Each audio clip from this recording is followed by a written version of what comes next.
Saudara, di tengah munculnya isu matahari kembar, saat sejumlah Menteri Kabinet Merah Putih berkunjung ke kediaman Presiden ke-7 Indonesia, Joko Widodo di Solo, Ketua Umum PKB Muhaimin Iskandar menyebut Prabowo minta menterinya untuk merapatkan barisan. Apa makna di balik pesan Prabowo ini? Kita akan bahas bersama Wakil Ketua Umum Golkar Ahmad Doli Kurnia dan Direktur Eksekutif Indikator Politik Burhanuddin Muhtadi. Terima kasih Mas Burhan, Bang Doli sudah bergabung bersama kami di Kompas Petang. Saya ke Mas Burhan terlebih dahulu. Selamat petang.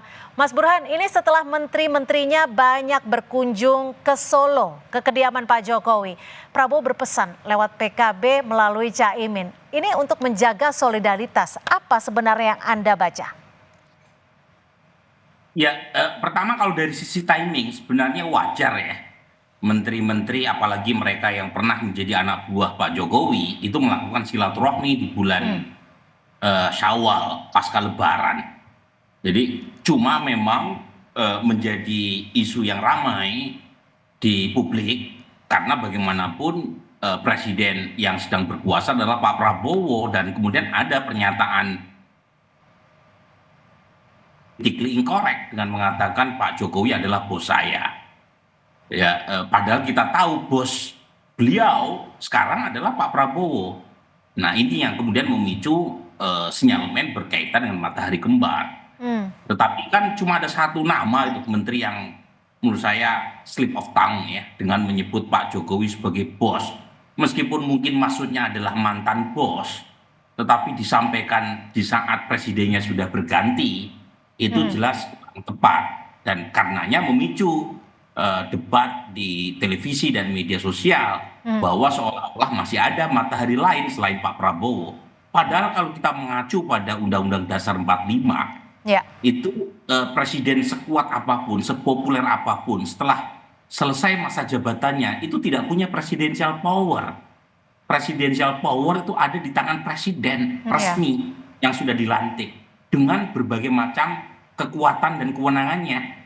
Jadi suka tidak suka presiden hari ini adalah Prabowo Subianto dan karenanya ketika Pak Prabowo menyampaikan semacam seruan itu saya baca konteksnya begini, ini hilangkanlah gimmick ya, hilangkanlah drama-drama tidak penting, ini tantangan politik makin kuat terutama secara geopolitik apalagi setelah ada tarif Trump disebut dengan istilah pajak Trump ya, dan kita punya ekspor 10% ke Amerika Serikat.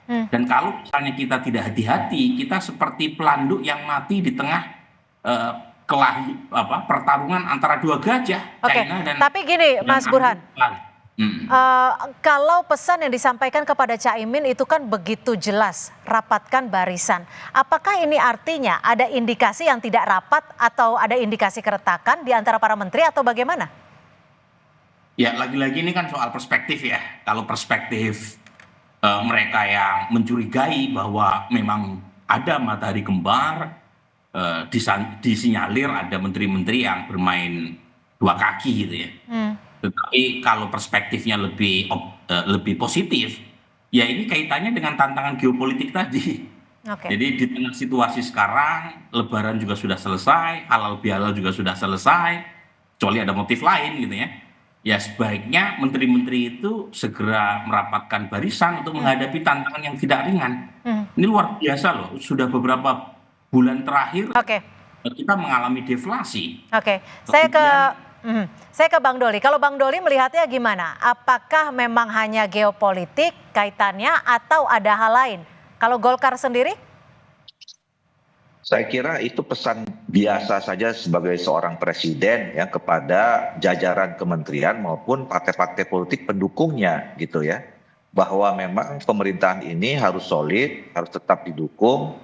Ya apalagi tadi tantangannya sekarang tidak mudah gitu ya urusan menghadapi masalah-masalah global eksternal gitu loh. Jadi sebisa mungkin urusan dalam negeri harus bisa selesai. Ditata rapi gitu ya, solid dan tidak ada masalah-masalah yang tidak perlu untuk dimunculkan. Saya kira itu maknanya gitu. Nah kemudian yang kedua, saya sering mengatakan soal matahari kembar ini, menegaskan disampaikan oleh Prof. Burhan tadi ya, bahwa ya di Indonesia ini kita menganut sistem presidensial ya. mulai diatur dalam Undang-Undang Dasar 45 sampai undang-undang, Mhm. posisi presiden itu kuat sekali. Betul. Kita semua tahu, rakyat Indonesia tahu, menteri-menteri tahu, Pak Prabowo juga tahu, Pak Jokowi juga tahu bahwa presiden kita sekarang adalah Prabowo Subianto. Mhm. Jadi semuanya hak-hak privilege,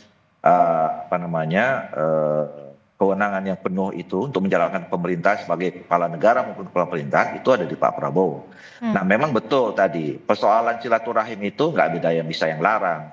Cuma kan jadi rame gara-gara tadi ada yang slip of the tongue soal bos mana bos itu dan segala macam gitu ya. Ya. Tapi saya kira at the end semuanya pada akhirnya yang bisa menilai itu adalah Pak Prabowo dengan kewenangan yang dimilikinya atas dasar nama Undang-Undang Dasar 45 maupun dari undang-undang itu, ya semuanya tergantung beliau. Nggak ada urusan silaturahim pun ya. Kemudian dianggap kinerja di anggota kabinet itu ada yang tidak baik, ya beliau punya kewenangan penuh untuk memasukkan atau mengeluarkan itu. Jadi itu menurut saya isu matahari kembar nggak relevan menurut saya dengan sistem pemerintah yang dijalankan oleh Indonesia gitu.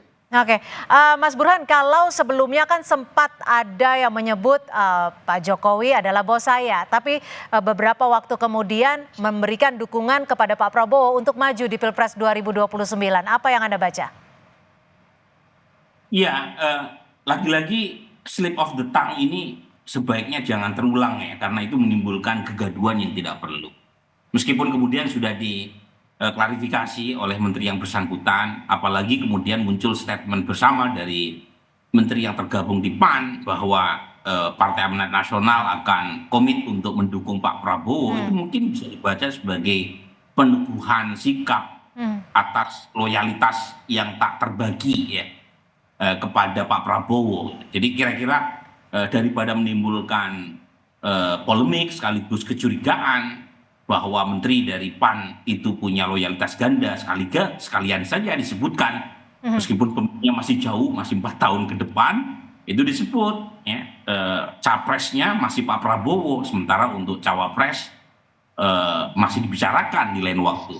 Padahal kita tahu wapres sekarang kan putra dari Pak Jokowi. Jadi lagi-lagi ini semacam peneguhan komitmen dan loyalitas kepada Pak Prabowo supaya tidak menimbulkan kecurigaan yang tidak perlu. Yang menurut saya lagi-lagi itu tidak terlalu penting ya sebenarnya ya.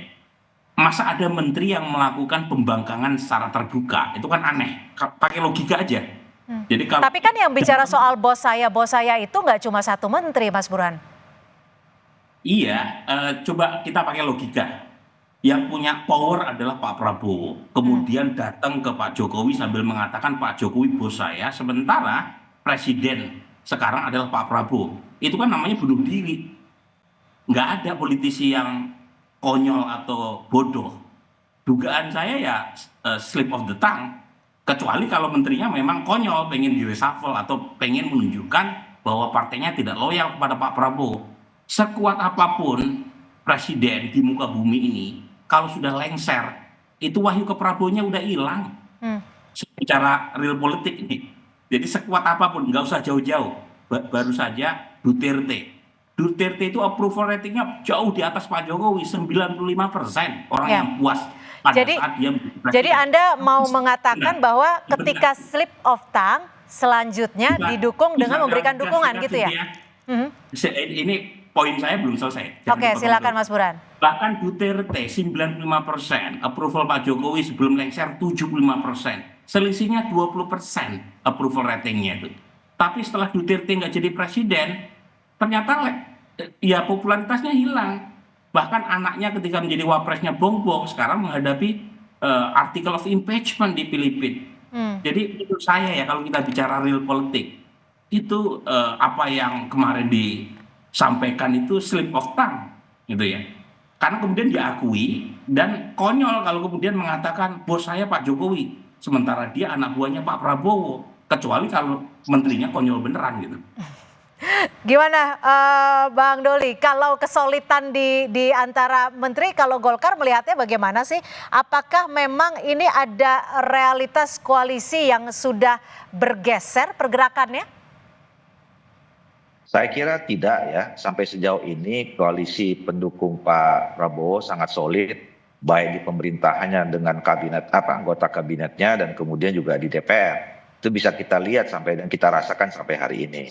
Dan saya kira kalau tadi bukti ya, ketika misalnya Ketua Umum PAN, kemudian Menteri yang bersangkutan datang pada saat itu mengklarifikasi gitu ya, itu adalah ya selain peneguhan klarifikasi sebenarnya bahwa partai dan kemudian sebuah partai dan jajaran yang selama ini salah satunya mungkin betul slip of the tongue, itu tetap mengatakan bahwa sekarang presidennya itu adalah Pak Prabowo. Ya, dan semua loyal terhadap Pak Prabowo sebagai presiden, apalagi menteri. Betul tadi ya, saya kira memang ya kecuali kalau memang dia cari penyakit terus minta mau diganti, cari masalah ya itu bisa jadi. Tapi saya kira ada emang menteri-menteri yang mau kayak begitu gitu ya. Kalau mau diberhentikan ya mundurkan diri saja kan, gak usah cari masalah juga gitu. Saya kira konteksnya betul. Mungkin pada saat itu ya suasananya santai gitu ya, silaturahim, ada wartawan tanya, ya mungkin keceplosan slip of the tongue lah. Slip of the tongue-nya rame-rame gitu ya?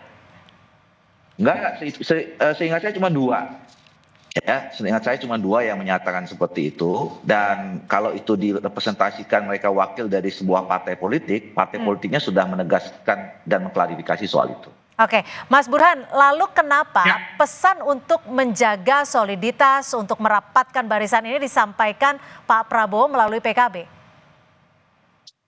Ya, saya tidak tahu persis ya, mungkin hanya Pak Prabowo yang bisa menjawabnya. Mungkin sekaligus permintaan maaf karena nggak bisa hadir undangan internal acara PKB.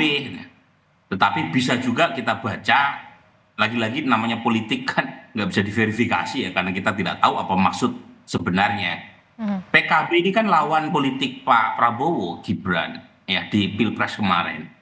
Kemudian diajak masuk ke dalam koalisi pemerintahan Prabowo. Jadi bisa saja ketika pernyataan untuk merapatkan barisan disampaikan kepada Muhaimin Iskandar, itu sekaligus satu memuji loyalitas PKB meskipun bukan bagian dari koalisi Pak Prabowo tetapi masih solid, sambil menyindir teman koalisi yang lain gitu ya. Yang kedua sekaligus mengirim pesan kepada siapapun gitu ya, bahwa partai-partai pendukung tidak boleh lirik sana lirik sini, harus solid, harus samina wa ta'na, terutama di tengah tantangan geopolitik yang makin tak menentu.